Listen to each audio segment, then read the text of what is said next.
Hi there, my name is Jess. I am the branch manager at Littlestown Library, and today we're continuing with The Secret of Chimneys by Agatha Christie. Chapter 16, Tea in the Schoolroom. Anthony regained the terrace with the feeling uppermost in his mind that the only safe place for private conversations was the middle of the lake. The resonant boom of a gong sounded from the house, and Treadwell appeared in a stately fashion from a side door. "Luncheon is served, my lord." "Ah," said Lord Caterham, brisking up a little. "Lunch!" At that moment 2 children burst out of the house. They were high-spirited young women of 12 and 10, and though their names might be Dulcie and Daisy, as Bundle had affirmed, they appeared to be more generally known as Guggle and Winkle. They executed a kind of war dance, interspersed with shrill whoops, till Bundle emerged and quelled them. "Where's Mademoiselle?" she demanded.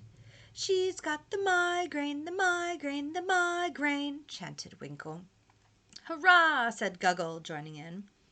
Lord Caterham had succeeded in shepherding most of his guests into the house. Now he laid a restraining hand on Anthony's arm. "Come to my study," he breathed. "I've got something rather special there." Slinking down the hall, far more like a thief than like the master of the house, Lord Caterham gained the shelter of his sanctum. Here he unlocked a cupboard and produced various bottles. "Talking to foreigners always makes me so thirsty," he explained apologetically. "I don't know why it is." There was a knock on the door, and Virginia popped her head around the corner of it. "Got a special cocktail for me?" she demanded. "Well, of course," said Lord Caterham hospitably. "Come in." The next few minutes were taken up with serious rites. "I needed that," said Lord Caterham with a sigh as he replaced his glass on the table. "As I said just now, I find talking to foreigners particularly fatiguing. I think it's because they're so polite. Come along, let's have some lunch." He led the way to the dining room. Virginia put her hand on Anthony's arm and drew him back a little. "I've done my good deed for the day," she whispered. "I got Lord Caterham to take me to see the body." "Well?" demanded Anthony eagerly. One theory of his was to be proved or disproved. Virginia was shaking her head. "You are wrong," she whispered. "It's Prince Michael, all right." "Oh," Anthony was deeply chagrined. "And Mademoiselle has the migraine," he added aloud, in a dissatisfied tone. "What has that got to do with it?" "Oh, probably nothing, but I wanted to see her. You see, I found out that Mademoiselle has the second room from the end, the one where I saw the light last night." "That's interesting." "But probably there's nothing in it. All the same, I mean to see Mademoiselle before the day is out." Lunch was somewhat of an ordeal. Even the cheerful impartiality of Bundle failed to reconcile the heterogeneous assembly. The Baron and Andrassy were correct, formal, full of etiquette, and had the air of attending a meal in a mausoleum. Lord Caterham was lethargic and depressed. Bill Eversley stared longingly at Virginia, and George, very mindful of the trying position in which he found himself, conversed weightily with the Baron and Mr. Isaacstein. Guggle and Winkle, completely beside themselves with joy of having a murderer in the house, had to be continually checked and kept under, whilst Mr. Hiram Fish slowly masticated his food and drawled out dry remarks in his own peculiar idiom. Superintendent Battle had considerably vanished, and nobody knew what had become of him. "Thank God that's over," murmured Bundle to Anthony as they left the table. "And George is taking the foreign contingent over to the Abbey this afternoon to discuss state secrets." "That will possibly relieve the atmosphere," agreed Anthony. "Why don't mind the Americans so much," continued Bundle. "He and Father can talk first editions together quite happily in some secluded spot. Mr. Fish," as the object of their conversation drew near, "I'm planning a peaceful afternoon for you." The American bowed. "That's too kind of you, Lady Eileen." "Mr. Fish," said Anthony, "had quite a peaceful morning." Mr. Fish shot a quick glance at him. "Ah, sir, you observed me then in my secluded retreat. There are moments, sir, when far from the madding crowd is the only motto for a man of quiet tastes." Bundle had drifted on, and the American and Anthony were left together. The former dropped his voice a little. "I opine," he said, "that there is considerable mystery about this little dust-up." "Any amount of it?" said Anthony. That guy with the bald head was perhaps a family connection? Something of the kind. Well, these Central European nations beat the band, declared Mr. Fish. It's kind of being rumored around that the deceased gentleman was a royal highness. Is that so? Do you know? He was staying here as Count Stanislaus, replied Anthony evasively. To this, Mr. Fish offered no cryptic rejoinder than the somewhat cryptic, "Oh, boy!" After which he relapsed into silence for some moments. "The police captain of yours," he observed at last, "Battle, or whatever his name is he the goods all right?" "Scotland Yard thinks so," replied Anthony dryly. "He seems kind of hidebound to me," remarked Mr. Fish. "No hustle to him. This big idea of his, letting no one leave the house, what is there to it?" He darted a very sharp look at Anthony as he spoke. "Well, everyone's got to attend the inquest tomorrow morning, you see." "That's the idea, is it? No more to it than that? No question of Lord Caterham's guests being suspected?" "My dear Mr. Fish!" "I was getting a mite uneasy, being a stranger in this country. But of course it was an outside job. I remember now. Window found unfastened, wasn't it?" "It was," said Anthony, looking straight in front of him. Mr. Fish sighed. After a minute or two, he said in a plaintive tone, "Young man, do you know how they get the water out of a mine?" "How?" "By pumping. But it's almighty hard work. I observe the figure of my genial host detaching itself from the group over yonder. I must join him." Mr. Fish walked gently away, and Bundle drifted back again. "A funny fish, isn't he?" she remarked. "He is." "It's no good looking at Virginia," said Bundle sharply. "I wasn't." "You were. I don't know how she does it. It isn't what she says. I don't even believe it's what she looks. But, oh boy, she gets there every time. Anyway, she's on duty elsewhere for the time. She told me to be nice to you, and I'm going to be nice to you. By force, if necessary." "No force required," Anthony assured her. "But if it's all the same to you, I'd rather you were nice to me on the water, in a boat." "It's not a bad idea," said Bundle meditatively. They strolled down to the lake together. "There's just one question I'd like to ask you," said Anthony, as he paddled gently out from the shore, "before we turn to really interesting topics. Business before pleasure." "Whose bedroom do you want to know about now?" asked Bundle with weary patience. "Nobody's bedroom for the moment, but I would like to know where you got your French governess from." "The man's bewitched," said Bundle. "I got her from an agency, and I pay her £100 a year, and her Christian name is Genevieve. Anything more you want to know?" "We'll assume the agency," said Anthony. "What about her references?" "Oh, glowing. She'd lived for 10 years with the Countess of Whatnot." "Whatnot being?" "The Comtesse de Brutaux, Chateau de Brutaux, Dinard." "You didn't actually see the Comtesse yourself?" "It was all done by letter." "Exactly." Said Anthony. "You intrigue me," said Bundle. "You intrigue me enormously. Is it love or crime?" "Probably sheer idiocy on my part. Let's forget it." "Let's forget it," said he negligently, having extracted all the information he wants. "Mr. Cade, who do you suspect? I rather suspect Virginia as being the most unlikely person, or possibly Bill." "Well, what about you?" "Member of the aristocracy joins in secret the comrades of the Red Hand. It would create a sensation, all right." Anthony laughed. He liked Bundle, though he was a little afraid of the shrewd penetration of her sharp gray eyes. "You must be proud of all this," he said suddenly, waving his hand towards the great house in the distance. Bundle screwed up her eyes and tilted her head on one side. "Yes, it means something, I suppose, but one's too used to it. Anyway, we're not here very much. Too deadly dull. We've been at Cowes and Deauville all the summer after town, and then up to Scotland. Chimneys has been swathed in dust sheets for about 5 months.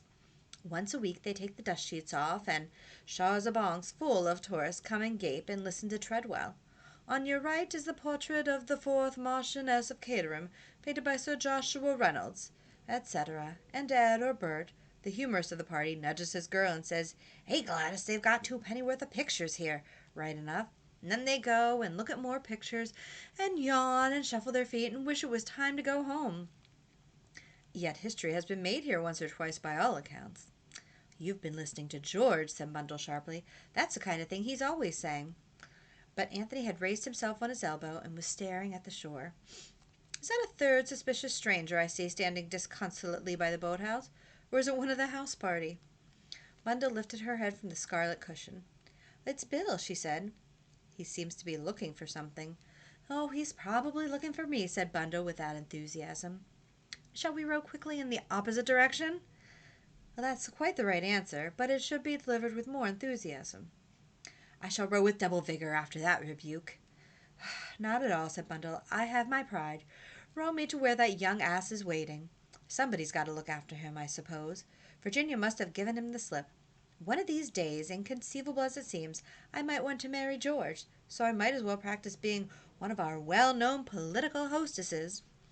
Anthony pulled obediently towards the shore. "And what's to become of me, I should like to know?" he complained. "I refuse to be the unwanted third. Is that the children I see in the distance?"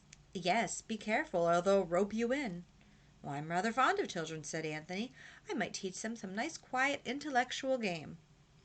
"Well, don't say I didn't warn you." Having relinquished Bundle to the care of her gallant captain, Anthony strolled off to where various shrill cries disturbed the peace of the afternoon. He was received with acclamation. "Are you any good at playing Red Indians?" asked Guggle sternly. "Rather," said Anthony. "You should hear the noise I make when I'm being scalped. Like this," he illustrated. "Not so bad," said Winkle grudgingly. "Now do the scalpers yell."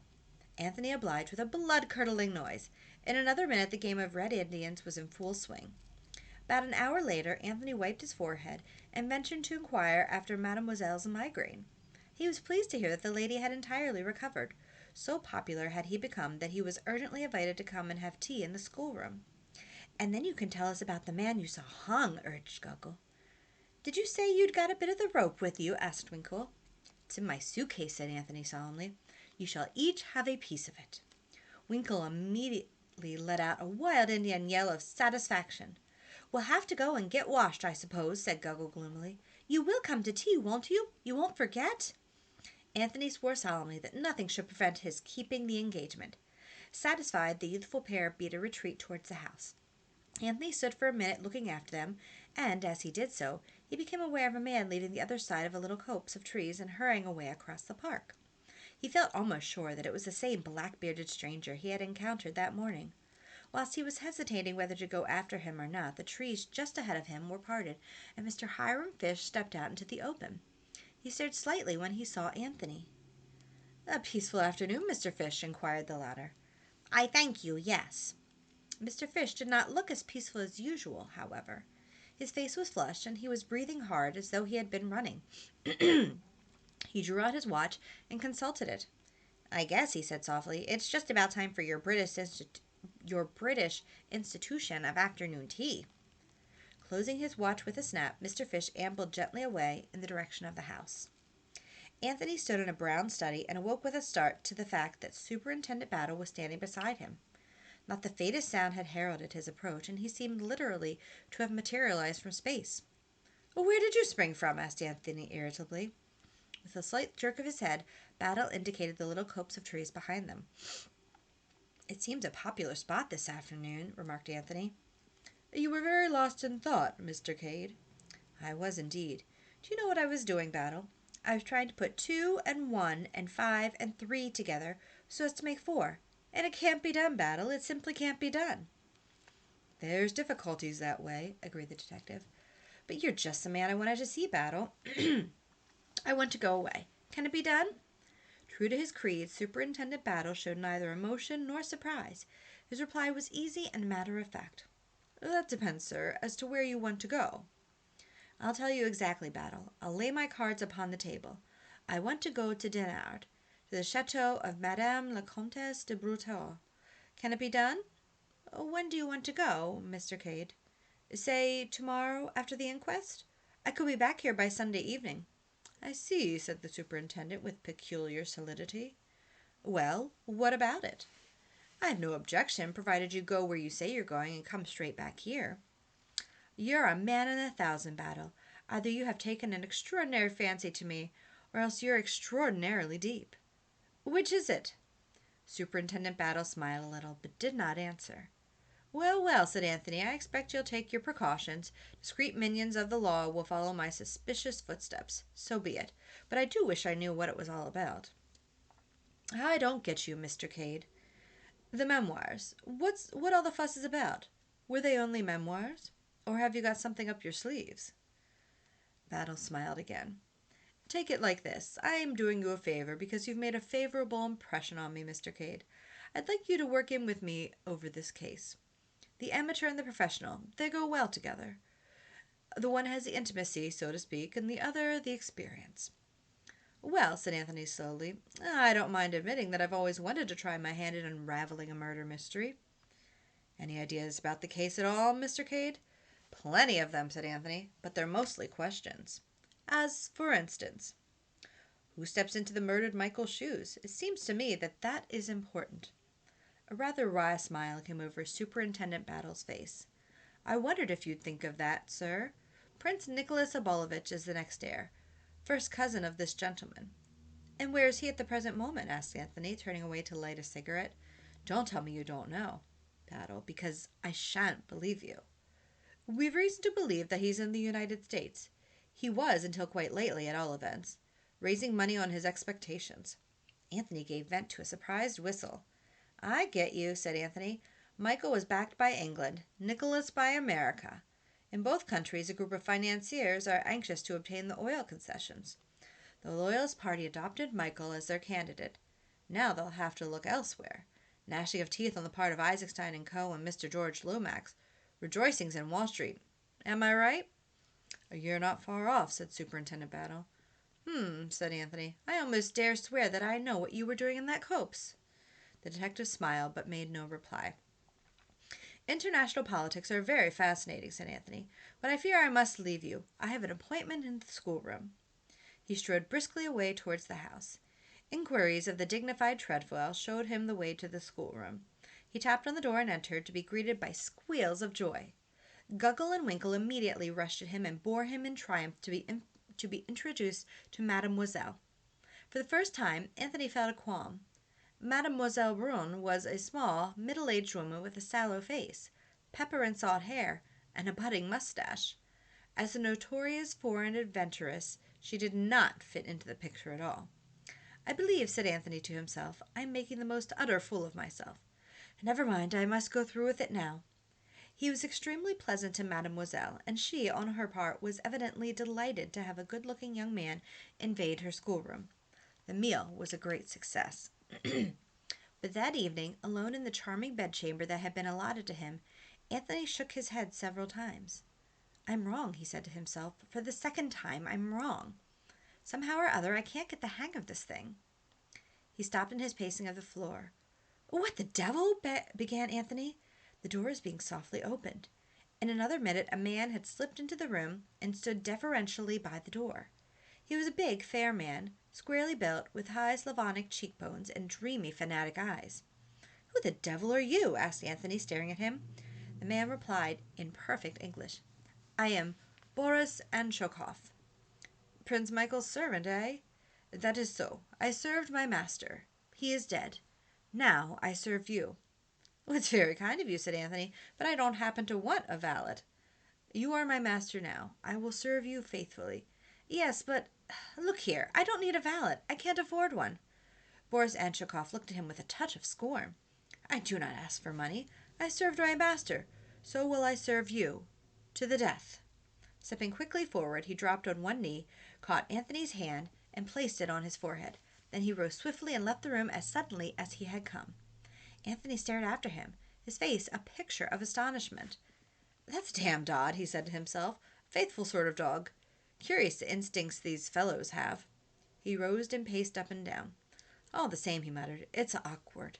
Damned awkward, just at present. To be continued.